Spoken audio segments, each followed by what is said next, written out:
স্বাগত নিউজ 24 চট্টগ্রাম প্রতিদিনের সংবাদে। আপনাদের সাথে আছি আমি জান্নাতুল ফেরদৌস রুবা। ফেনীতে বন্যা পরিস্থিতির কিছুটা উন্নতি হলেও নির্মাঞ্চল এখনো পানিতে থই থই। এতে চরম দুর্ভোগে বানভাসীরা। এরই মধ্যে বন্যা কবলিত এলাকায় খাদ্য ও বিশুদ্ধ পানির সংকট দেখা দিয়েছে। বন্যা নিয়ন্ত্রণ বাঁধের স্থায়ী সংস্কারের দাবি করছেন বিশেষজ্ঞ স্থানীয়রা। মঞ্জুর রহমানের ক্যামেরা বিস্তারিত জানাচ্ছেন আরিফুল ইসলাম। চোখে পানি টলমল, সন্তানের মুখে খাবার তুলে দিতে না পেরে এভাবে দুঃখ প্রকাশ করেন জান্নাত বেগম। দুই সন্তানকে নিয়ে ফুলগাজীতে একটি আশ্রয় কেন্দ্রে উঠেছেন তিনি। বাচ্চাদের কিছু দিন বাচ্চাদের আজকে কান্নাকারি কাকে কয়, বাচ্চারা কিছু খেতে পারেনি। তার মতো যারা আশ্রয় কেন্দ্রে উঠেছেন খাবার না পেয়ে শত অভিযোগ কর্তৃপক্ষের দিকে। এই 3টা বস্তা দিয়ে আমরা সবাইকে যতটুকু পাওয়ার যোগ্য, 1 পোয়া করে 8 পোয়া করে যতটুকু পাওয়া যাচ্ছে সবাইকে দেওয়া হয়েছে। তবে আমরা এইটুকু পাইছি এই পুরো বন্যাতে, আর আমাদের জন্য কিছু আসে নাই। মুহুরী, কহুয়া ও সিলুনিয়া নদীর 6টি পয়েন্টে 122 কিলোমিটার বন্যা নিয়ন্ত্রণ বাঁধ নির্মাণ করা হয়েছে। কিন্তু গত বছর বন্যায় বাঁধের ক্ষতিগ্রস্ত স্থানে স্থায়ী সংস্কার না করায় এবার 20টি জায়গায় ভেঙেছে। আমরা আর্থিক সাহায্য চাই না, আমরা চাইছেন যেগুলা বাগনা ভাঙছে এগুলা ইয়া করো। গদিয়া নদী এটা সংস্কার করলে পানির যতই হোক পানির পথে পানি চলে যাবে, বুঝলেন? না হয় আমাদের বেহাল অবস্থা। বিশেষজ্ঞরা বলছেন নব্যতা ঠিক রেখে বন্যা নিয়ন্ত্রণ বাঁধ স্থায়ী সংস্কার করতে হবে। ফেনীর যে মুহুরী এবং কহুয়া এবং সিলোনিয়া নদী এগুলো অনেক বেশি সর্পিল আকৃতির।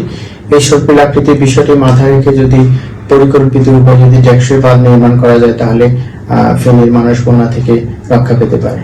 এই 6টি বাঁধের দ্রুত টেকসই সংস্কার করা হবে বলে আশ্বাস দিয়েছে দুর্যোগ ব্যবস্থাপনা ও ত্রাণ মন্ত্রণালয়। ফেনী, নোয়াখালী ও কুমিল্লাতে বন্যা পরিস্থিতি নতুন অভিজ্ঞতা নয়। তারপরও এবারও একই পরিস্থিতিতে 3টি জেলার মানুষ ত্রাণ নয় 122 কিলোমিটার বন্যা নিয়ন্ত্রণ বাঁধের স্থায়ী সংস্কার চান বাসিন্দারা। ফেনী থেকে আরিফুল ইসলাম, নিউজ 24। এদিকে নোয়াখালীতে পানি কমলেও কমেনি দুর্ভোগ, জলাবদ্ধতায় নাকাল মানুষ। নোয়াখালী থেকে আরো জানাতে যুক্ত হচ্ছেন আমাদের সহকর্মী আকবর হোসেন সোহাগ। সোহাগ, মূলত পানি কমতে শুরু করলে দুর্ভোগ বাড়তে থাকে বানবাসীদের। আপনার ওখানে বন্যা পরিস্থিতির কি অবস্থা দেখছেন?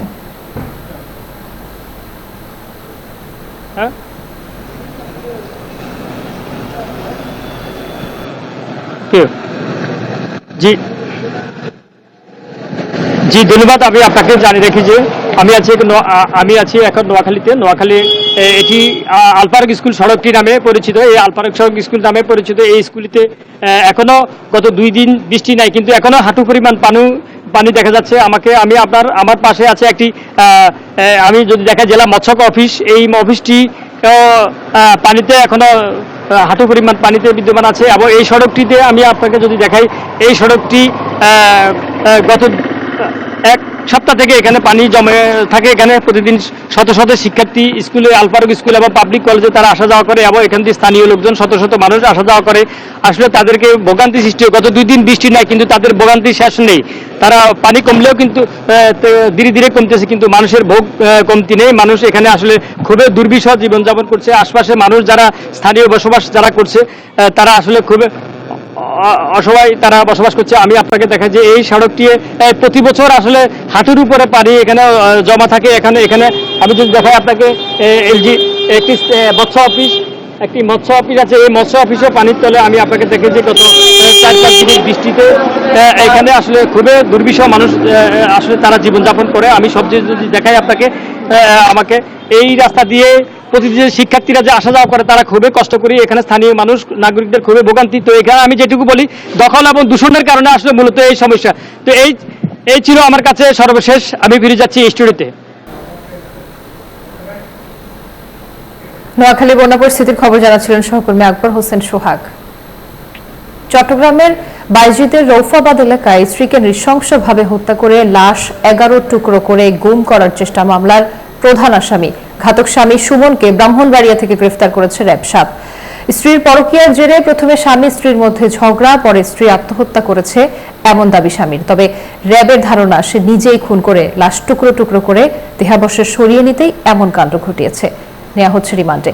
আবু জাবেদের ছবিতে চট্টগ্রাম থেকে নয়ন বড়ুয়া জয়ের রিপোর্টে বিস্তারিত দেখুন। চট্টগ্রামে নিজ বাসায় স্ত্রীকে খুন করে লাশ 11 টুকরো করে পালিয়ে বেড়ানো স্বামী অবশেষে র্যাবের জালে ধরা পড়েছে। শুক্রবার ব্রাহ্মণবাড়িয়া থেকে গ্রেপ্তার করে র্যাব। এই হত্যাকাণ্ডের রহস্য উন্মোচন নিয়ে শনিবার সাংবাদিকদের মুখোমুখি হন র্যাব 7-এর অধিনায়ক। সিলেট এবং বিভিন্ন এলাকায় সে পালানোর চেষ্টা করেছে। পরবর্তীতে ব্রাহ্মণবাড়িয়া এলাকা থেকে সন্ধ্যার দিকে তাকে আমরা গ্রেপ্তার করতে সক্ষম হই। তবে প্রাথমিক জিজ্ঞাসাবাদে গ্রেপ্তার হওয়া সুমন স্ত্রী আত্মহত্যার কথা বললেও র্যাব বলছে নৃশংসভাবে কুপিয়ে নিজ স্ত্রীকে হত্যা করে সে। স্ত্রীর পরকীয়ার জেরে এমন ঘটনা ঘটিয়েছে বলে জানান গ্রেপ্তার হওয়া সুমন। সে দাবি করেছে যে তার স্ত্রীর নাকি পরকীয়ার সম্পর্ক ছিল, এটা তার দাবি, তদন্তে বিস্তারিত জানা যাবে। এবং আরো জানিয়েছে যে সে তার স্ত্রীর মাথা এবং 2 হাত কেটে ফ্রিজে রেখে দিয়েছিল এবং বডির অন্য অংশগুলো হয়তো কত পিস করেছে সঠিক সংখ্যা বলতে পারছে না। গেল 9 জুলাই রাতে ভবনের সিকিউরিটি গার্ড মশিউর রহমান বাসা থেকে দুর্গন্ধ ও অস্বাভাবিক নড়াচড়া এবং পানির শব্দ শুনে 10 তলায় গিয়ে ডাকাডাকির এক পর্যায়ে জোরপূর্বক সুমনের বাসায় ঢুকে সেখানে বিভিন্ন স্থানে রক্তের দাগ সহ অস্বাভাবিক দেখে বাসার বাইরে তালাবদ্ধ করে স্থানীয়দের সহায়তার জন্য নিচে গেলে ঘাতক সুমন কৌশলে বাসার গ্রিল ভেঙে পালিয়ে যায়। চেক করে বস্তার ভিতরে কিছু পাই নাই। শেষে যে আমি খাটের নিচে দেখতে গেলাম এবং দেখতেছি আপনার বিছনা চাদর দিয়ে খাট পুরাটা ঢাকা, দেখা যায় না। তখন বিছনা চাদর আলগি দিয়ে 2টা বক্স খাট, তখন আমি চাউনি তোলার করলাম। এবং চাউনি তুলে দেখি আপনার পা 2টা আছে। তখন মনে করেন আমি মোটামুটি সেন্স হারার মতো হয়ে গেছি। পরে পুলিশ ঘটনাস্থল থেকে নিহত ভিকটিমের ক্ষতবিক্ষত শরীরের অংশবিশেষ এবং রুমের খাটের নিচ থেকে ভিকটিমের পায়ের অংশ উদ্ধার করে। নয়ন বড়ুয়া জয়, নিউজ 24, চট্টগ্রাম। চাঁদপুরে মসজিদের ইমামকে কুপিয়ে জখম করার ঘটনায় গ্রেফতার হামলাকারীর বিরুদ্ধে আইনি ব্যবস্থা নিচ্ছে পুলিশ। শুক্রবার শহরের প্রফেসর পাড়ায় হামলার ঘটনা ঘটে। গুরুতর আহত নুরুর রহমানকে উন্নত চিকিৎসার জন্য ঢাকায় পাঠানো হয়েছে। খোকন কর্মকারের তথ্যচিত্রে ডেস্ক রিপোর্ট। চাঁদপুরে মসজিদের ইমাম নুরুর রহমানকে চাপাতি দিয়ে কুপিয়ে রক্তাক্ত জখম করেন স্থানীয় বিল্লাল হোসেন নামে এক তরকারি ব্যবসায়ী। শুক্রবার জুমার নামাজের পর শহরের প্রফেসর পাড়া মোল্লাবাড়ি রোডে বাইতুল আমান জামে মসজিদে নির্মম ঘটনা ঘটে।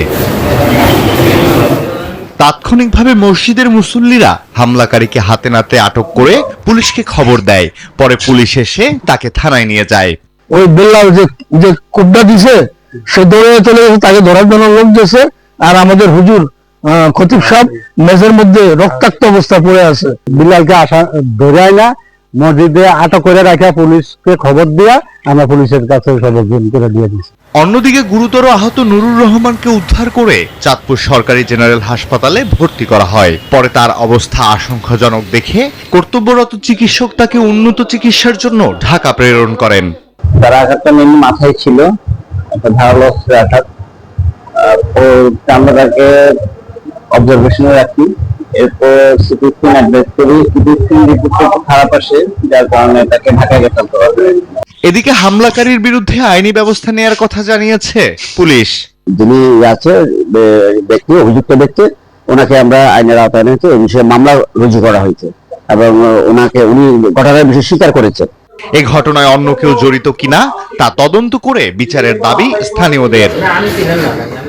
Desk report, news 24। 4 দিন পার হলেও কক্সবাজার সমুদ্র সৈকতের হিমছড়ি পয়েন্টে গোসলে নেমে নিখোঁজ হওয়া চট্টগ্রাম বিশ্ববিদ্যালয়ের শিক্ষার্থী অরিত্র হাসানের সন্ধান মেলেনি। নিখোঁজ অরিত্র হাসানের সন্ধানে সাগর উপকূলের বিভিন্ন এলাকায় উদ্ধার অভিযান চলছে বলে জানিয়েছেন সিএসএফ লাইফগার্ড সংস্থার সুপারভাইজার মোহাম্মদ ওসমান গনি। এর আগে গত মঙ্গলবার সকাল 7টায় অরিত্র হাসান সহ তার আরও 2 সহপাঠী সাগরে ভেসে যায়। ভেসে যাওয়ার 2.5 ঘন্টার মধ্যে এক শিক্ষার্থীর মরদেহ সৈকতে ভেসে আসে। পরদিন বুধবার সকাল 9টার দিকে ঘটনাস্থলের 25 কিলোমিটার উত্তরে নাজিরার টেক শুটকি মহাল সৈকতে আরও এক শিক্ষার্থীর মরদেহ পাওয়া যায়।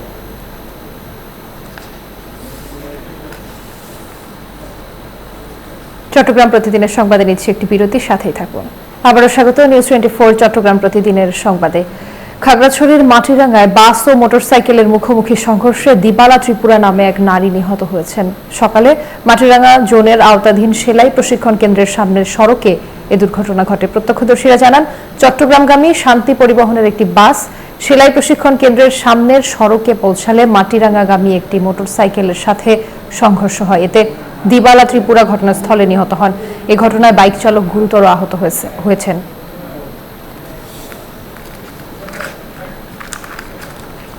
বিএনপি নেতা লায়ন আসলাম চৌধুরী বলেছেন, সমৃদ্ধ ও পজিটিভ সীতাকুণ্ড গঠনে সবাইকে সম্মিলিতভাবে কাজ করতে হবে। শনিবার চট্টগ্রামের সীতাকুণ্ডের এলকে সিদ্দিক স্কোয়ারে এক ফ্রি চিকিৎসা সেবা কার্যক্রম উদ্বোধনের সময় এসব কথা বলেন তিনি।